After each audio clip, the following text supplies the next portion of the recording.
Wandile Bozwana was rumored to be worth at least R1 billion before his death. He built his empire through major state contracts, and he forged ties with municipal and provincial officials, especially during the peak of South Africa's black economic empowerment boom. Now his wealth was impossible to miss. Luxury cars, lavish homes featured on top billing, and a lifestyle that screamed success. Now Bozwana became the face of South Africa's tenderpreneurs. Now he was deeply involved in ANC provincial politics, and he wasn't afraid to speak out his mind.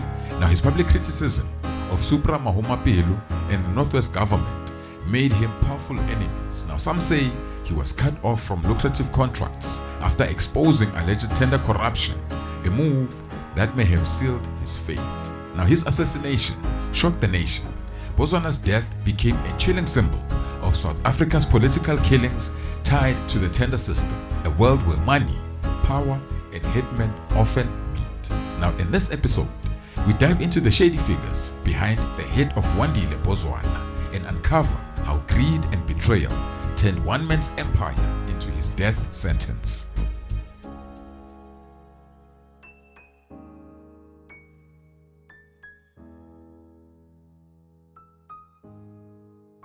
Vusi Khekhe Mathibela is also a convicted young taxi boss whose rise to power started on the streets of Mamelodi.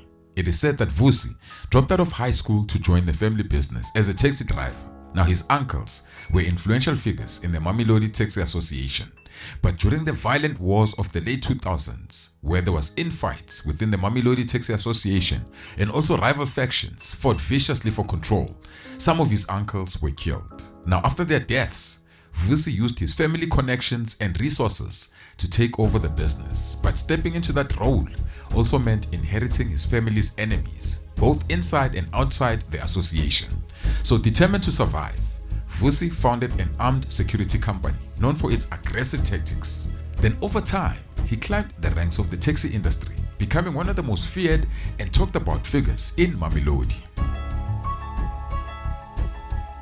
Stories began to circulate about Vusi's reputation, that he never hesitated to bust his guns, and he allegedly ran a hits-for-hire operation for people in the underworld who could pay the right price. Now all this while he was still very young, in his late 20s. Now around that time period, he was also accused of extorting local taxi drivers and businesses in Mamelodi, collecting protection fees week after week. And outside the taxi world, Vusi ran a vibrant nightclub in Sunnyside, a hotspot for Pretoria's fleshy elite. He mixed with all kinds of powerful people, underworld figures, business tycoons, and even government-connected entrepreneurs.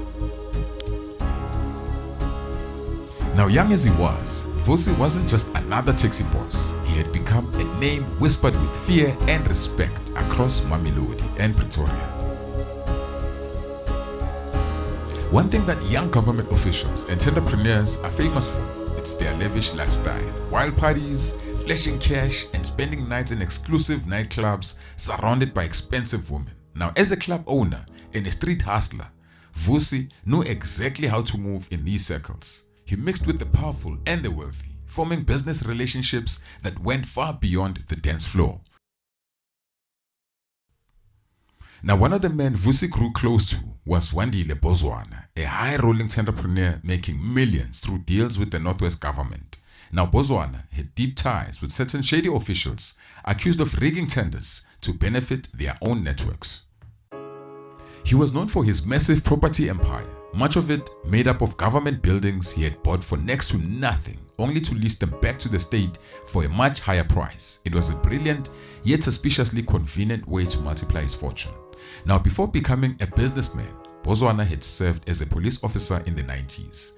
Now by the early 2000s, he had left the force in pursuit of bigger opportunities and found his place in the world of tenders, politics, and power. Among the powerful people Wandile Bozwana was close to was Supra Mahumapelo, who later became the premier of the Northwest province. Now for a while, the two shared a strong political and business relationship, but things eventually turned sour. Now Bozwana and some of his associates began clashing with politicians in the Northwest who were also involved in business. They accused these politicians of having conflicting interests and rigging tenders to benefit themselves. Now Supra, who was well known for his own business dealings, was among those Bozwana reportedly had issues with. Now, besides his massive property empire, Bozwana was also deep in the construction industry. Now, around 2008, he and his business partner won a 450 million rand tender to build Brits Hospital just outside Pretoria. But as time went on, his business partner went bankrupt, forcing his company into liquidation. Now, that meant Bozwana could no longer continue with the project because his company didn't have the necessary grading to continue with the job. So the government had to cancel the contract and bring in new contractors to finish the hospital.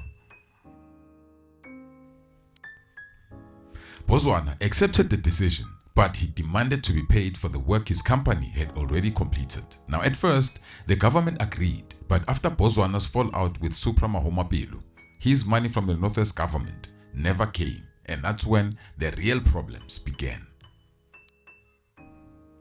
Bozwana took the Northwest government to court and he won the case in the Supreme Court. Now, the ruling ordered the government to pay him what they owed, roughly 30 million rands. But when the payment stalled, the court granted Bozwana permission to attach government assets with the same amount, and that's exactly what he did. Bozwana seized a fleet of Northwest government cars, an act that reportedly infuriated Mayor Supra Mahomapelo.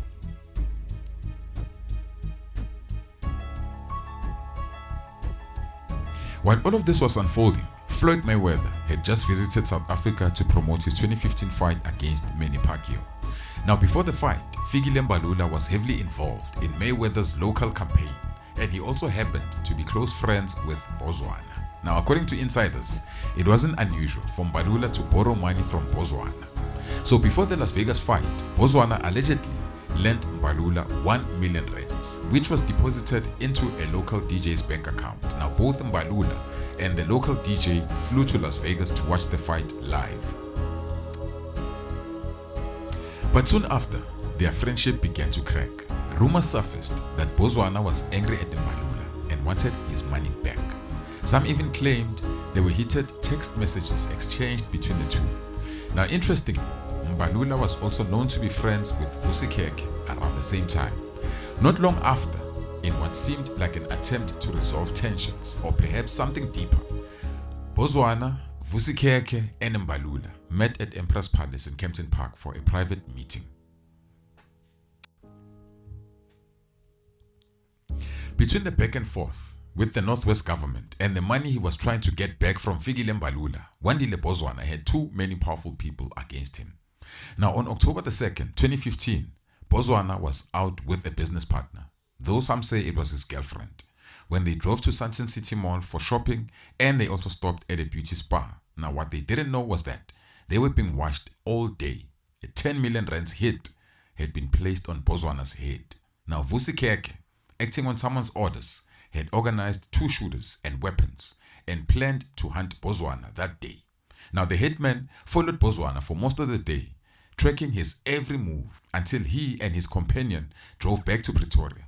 They were in a Renault Clio that belonged to the woman. As they took the Grasfontein 10 off by the N1, the attack began.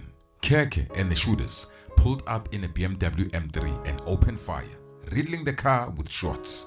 Now, Bozwana was hit multiple times and the woman was hit twice. Now, despite her injuries, she managed to drive to safety and get help. Now, Bozwana, however, lost his life in hospital from his gunshot wounds. Now, while the woman survived to tell the story. The news of Wandile Bozwana's death shocked everyone close to the situation. No one thought it would escalate this far, and the question on everyone's mind was the same: who was behind the hit? Now, not long after, the shooters were caught by police. Now, under pressure, they started singing, pointing fingers at Vusi Khekhe and even claiming that Supra Mahomapelo had paid for the job. But later, the suspects retracted the statement, saying they had been made to give the statement under duress, claiming they were being beaten by the police.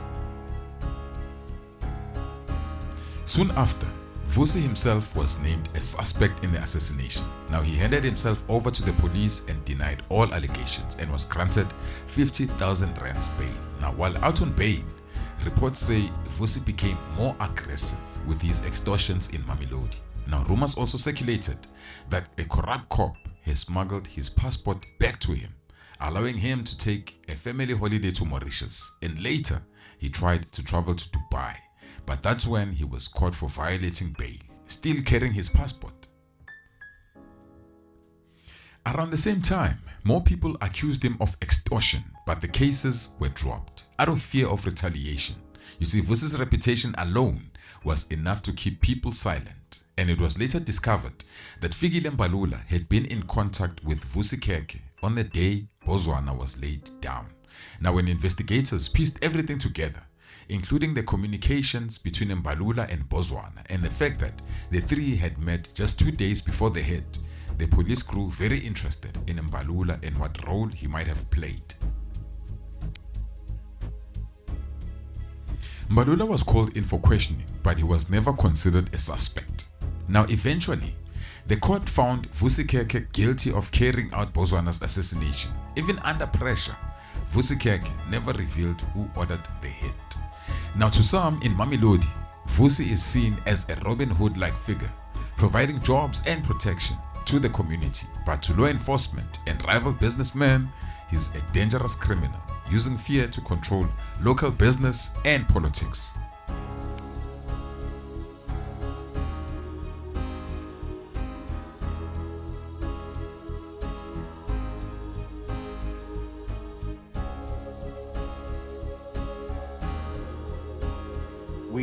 The family of the late Northwest billionaire Wandile Bozwana has confirmed to Newsroom Africa that his mother has been hurt. It's understood she was killed during a robbery yesterday in the Northern Cape. She's the fourth family member to be killed since Bozwana was taken out in a hail of bullets on the Grootfontein off-ramp. This was in the east of Pretoria back in 2015.